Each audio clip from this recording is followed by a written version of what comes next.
மகா சிவராத்திரியில இந்த நேரம் ரொம்ப ரொம்ப முக்கியமான நேரம். இந்த நேரத்தை தவற விட்டுறாதீங்க.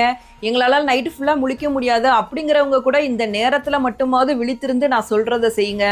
மகா சிவராத்திரியில சிவபெருமானுக்கு 4 கால பூஜைகள் நடத்தப்படும். அதுல 3வது காலமான லிங்கோத்பவ காலம் தான் ரொம்ப ரொம்ப முக்கியமான காலம். இந்த நேரத்துல சிவபெருமான் பிரம்மாவுக்கும் விஷ்ணுவுக்கும் இடையே ஜோதி பிளம்பாக காட்சியளித்தாரு. இந்த வருஷம் லிங்கோத்பவ காலம் 12:16 மணில இருந்து 1:06 மணி வரைக்கும் இருக்கு. இந்த நேரத்துல என்ன பண்ணணும்னா ரொம்ப ரொம்ப முக்கியமானது, நம்ம முதுகு தண்டுவடத்தை செங்குத்தா வைத்து அமர வேண்டும். அதான் நேராக இருக்கிற மாதிரி வைத்து அமர்ந்து சிவபெருமானோட பஞ்சாட்சர மந்திரமான ஓம் நம சிவாயா அப்படிங்கிறத சொல்லி தியானம் பண்ணுங்க. இல்லை எங்களுக்கு தியானம்லாம் பண்ண முடியாது அப்படின்னா சிவபெருமானோட மந்திரத்தை மட்டுமாவது இந்த நேரத்தில் ஜெபித்து முதுகுத்தண்டு நேராக இருக்கிற மாதிரி வைத்து அமருங்க. இந்த பிரபஞ்சமே உங்களை ஆதரிக்கிற நேரம் இது.